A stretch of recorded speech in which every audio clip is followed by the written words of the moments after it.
नमस्ते दोस्तों, स्वागत है आपका द फैक्ट्स बिहाइंड में। मैं हूं आप तभी आलम। और आज हम लोग जिस विषय में चर्चा करेंगे वो है फ्रांस का प्रेसिडेंट इमानुएल मैक्रोन ने एक बहुत बड़ा स्टेटमेंट दिया है।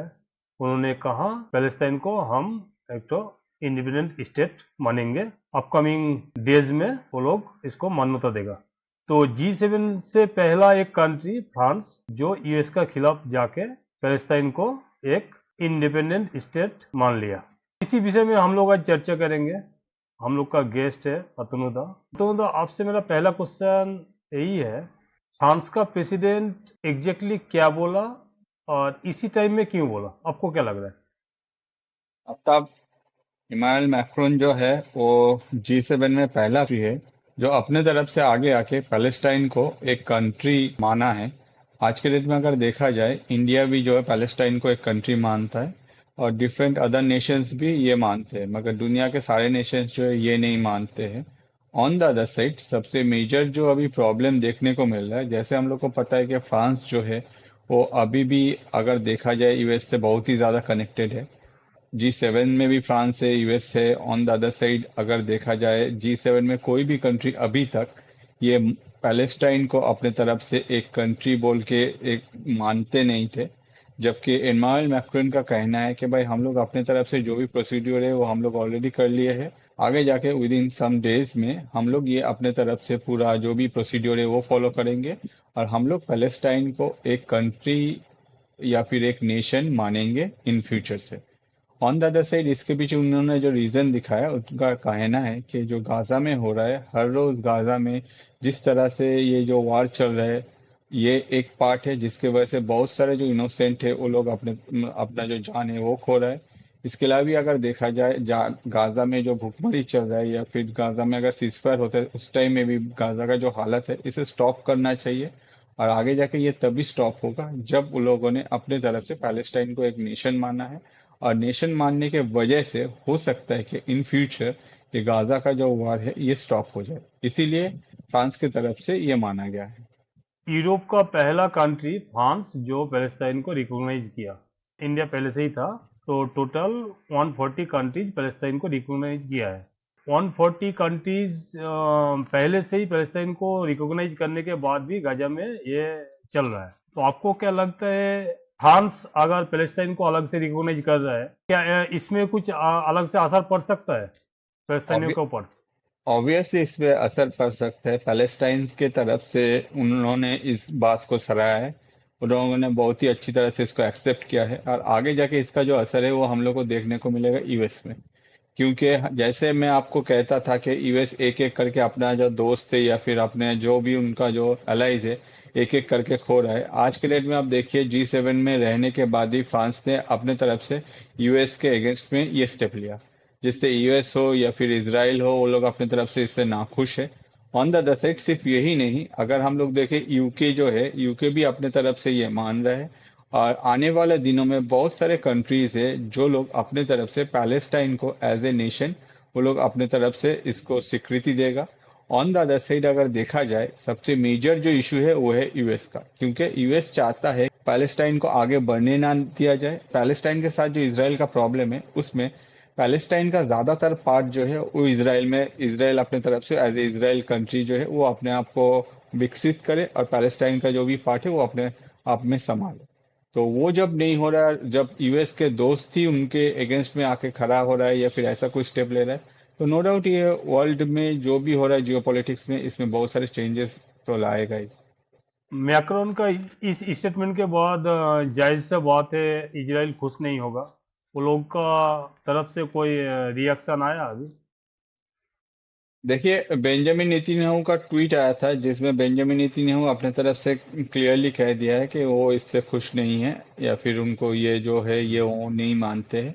ऑन द अदर साइड ये मानना भी उनके तरफ से अगर हम लोग देखें तो मानना भी नहीं चाहिए, क्योंकि ये पैलेस्टाइन जो अभी जो हाईलाइट हो रहा है कि भाई गाजा में ये सब हो रहा है, मगर गाजा का वॉर शुरू क्यों हुआ था वो आप देखिए। इसराइल तो पहले से अटैक करने नहीं गए थे, इसराइल के ऊपर अटैक हुआ था जिसके वजह से गाजा का ये जो प्रॉब्लम है ये स्टार्ट हुआ था। और अब जब इसराइल अपने तरफ से स्टेप ले रहा है तब हर कोई इसराइल को अपने तरफ से आके जाके बोल रहा है कि भाई इसराइल ने ये किया है गाजा में, वो किया है। मगर हमास जो किया था उस टाइम में तो उसके वजह से ये सब कुछ स्टार्ट हुआ था। तो अगर देखेगा जाए इसराइल का जो स्टैंड है कि भाई हम लोग जो भी इसराइल के अगेंस्ट में है हम लोग उसके साथ लड़ेंगे और हम लोग उसको खत्म करेंगे, इसराइल का स्टैंड भी सही है।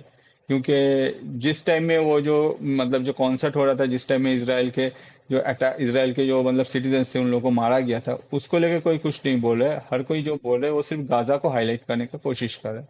तो अगर देखा जाए दुनिया में ऐसा कंट्रीज बहुत सारे हैं जो लोग अपने तरफ से सिर्फ अपना फायदा को देख के पर्टिकुलर कोई इंसिडेंट को हाईलाइट करते हैं। जिसमें अगर हम लोग इसराइल को देखें, इसराइल की तरफ से अभी हर कोई इसराइल को ब्लेम करे फॉर गाजा, मगर गाजा होने के पीछे जो रीजन है उसको कोई भी हाईलाइट नहीं कर रहा। तो देखा जाए तो इसराइल काफी इससे कोई खुश नहीं है, और ये इसराइल का होना भी नहीं चाहिए इस बात को। फ्रांस का इस मूवमेंट के बाद आपको क्या लगता है यूरोप में पैलेस्टाइन को लेके मूड बदल रहा है? ऑब्वियसली G7 कंट्रीज में देखिए या फिर यूरोपियन यूनियन में देखिए, ये सारे जो कंट्रीज है ये लोग अभी एक एक करके यूएस से जो दूरी है वो अपना जो स्टेप है वो शुरू कर दिया है। जैसे हम लोग देखे थे कि जब ट्रम्प का कहना था कि भाई जो भी नाटो के अंदर है उन लोगों का जो जीडीपी का एक सर्टेन अमाउंट ऑफ परसेंटेज जो है अपना मिलिट्री पे या फिर अपना जो डिफेंस सेक्टर है उसमें खर्चा करना पड़ेगा, उससे एक एक करके जो कंट्रीज है वो लोग अपनी तरफ से डिस्टेंस मेंटेन कर रहा था। इस बार ये जो अनाउंसमेंट हुआ है, ये अनाउंसमेंट होने के पीछे भी एक बहुत बड़ा रीजन है। क्यों? क्यों? एक तो है डोनाल्ड ट्रम्प का ये सारे जो टैरिफ का जो वार चल रहा है। आज के डेट में अगर हम लोग देखें, डोनाल्ड ट्रंप अपने तरफ से हर कंट्री के साथ एक एक करके टैरिफ का जो डील है वो कर रहा है, जिसमें उनका एक चीज मेन है कि भाई यूएस अगर कुछ भेजता है या फिर यूएस एक्सपोर्ट करते हैं तो उसमें टैरिफ जीरो होना चाहिए। ऑन द अदर साइड अगर यूएस कुछ इंपोर्ट करते हैं तो उसमें 10%, 20%, 30%, 50% वो अपने हिसाब से डिफरेंट कंट्रीज के ऊपर टैरिफ इम्पोज कर रहे हैं। जिसमें हम लोग देखें, जो ब्राजील एक ऐसा कंट्री है जिससे यूएस सरप्लस में रहता है, फिर भी उन लोगों के ऊपर भी टैरिफ इम्पोज करने का बात कर दिया। तो ये जो है ये एक एक करके यूएस से अपना जो दोस्त है, यूएस का जो दोस्त है वो हर एक एक करके उन लोगों को बाहर दूसरे मतलब यूएस के साथ जो दोस्ती है वो तोड़ रहा है। जिसके वजह से आज के डेट में अगर हम लोग यूरोपियन यूनियन देखें या फिर नाटो देखें या फिर कोई भी अगर G7 के भी कंट्रीज देखें, तो हर कोई जो है हर कोई अपना एक जो ओपिनियन है या फिर अपना जो स्टैंड है वो अपने धीरे धीरे करके वो लोग आगे आ रहे हैं और वो लोग दुनिया के सामने रख रहा है। ऐसा नहीं है कि यूएस जो बोल रहा है वही करना है या फिर यूएस के साथ ही रहना है। ये जो सोच है ये सोच चेंज हो रहा है वेस्ट में। ऐसे ही अगर यूएस का जो दोस्त माना जाता था G7 का कंट्रीज बोलिए, जो फ्रांस जो ये निकल जा रहा है माने यूएस का खिलाफ स्टेटमेंट दे रहा है, और आपको नहीं लगता है फ्यूचर में यूएस का कंडीशन और भी बुरा होते जा रहा है, बुरा होगा?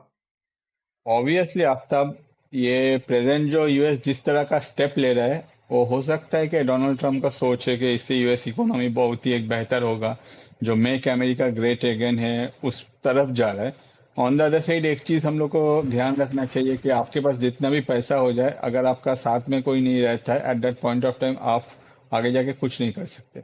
अगर हम लोग जियो पॉलिटिक्स में भी देखें तो जिस तरह से यूएस ये सारा स्टेप ले रहा है, इन फ्यूचर जाके यूएस के साथ कोई नहीं रहेगा। ऑन द अदर साइड ये सारे स्टेप के वजह से यूएस के अगेंस्ट में एक एक करके हो रहा है।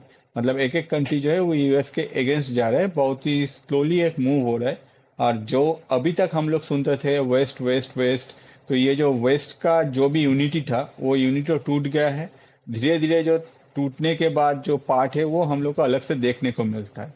हो सकता है कि डोनाल्ड ट्रंप आने वाले 3 या 3.5 साल में अपने तरफ से और बहुत सारे स्टेप ले, जिसमें एक सर्टेन टाइम के बाद हम लोग को पता चलेगा कि वेस्ट का यूनिटी तोड़ने में या फिर वेस्ट जो इतना सालों से दुनिया पे राज कर रहा था, उन लोगों का जो लेगेसी था या फिर उन लोगों का जो भी लेगेसी अभी है या फिर उन लोगों का जो भी अपने तरफ से अपना जो लोग अपने को वेस्ट करके जो प्राउड फील करते थे, ये जो बंधन है इसको तोड़ने में सबसे ज्यादा और अहम जो पार्ट होगा वो है डोनाल्ड ट्रंप।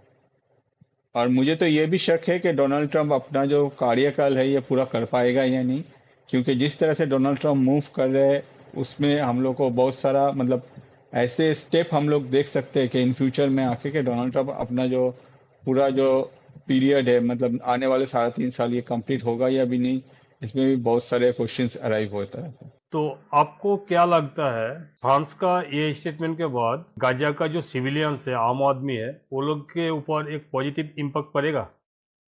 देखिए, फ्रांस के स्टेटमेंट के बाद हो सकता है कि गाजा के जो भी अभी सिटीजन्स है, मेनली अगर देखा जाए गाजा में ज्यादातर सिटीजन्स अभी मतलब जिस अमाउंट पे जो गाजा के सिटीजन्स थे वो लोग अभी उतने नहीं हैं। कुछ है जो कि हमास से कनेक्टेड है और कुछ और भी है जो लोग इनोसेंट है। तो उन लोगों के ऊपर हो सकता है कि कुछ पॉजिटिव, उन लोगों का जो माइंड सेट है उसमें कुछ पॉजिटिविटी देखने को मिले।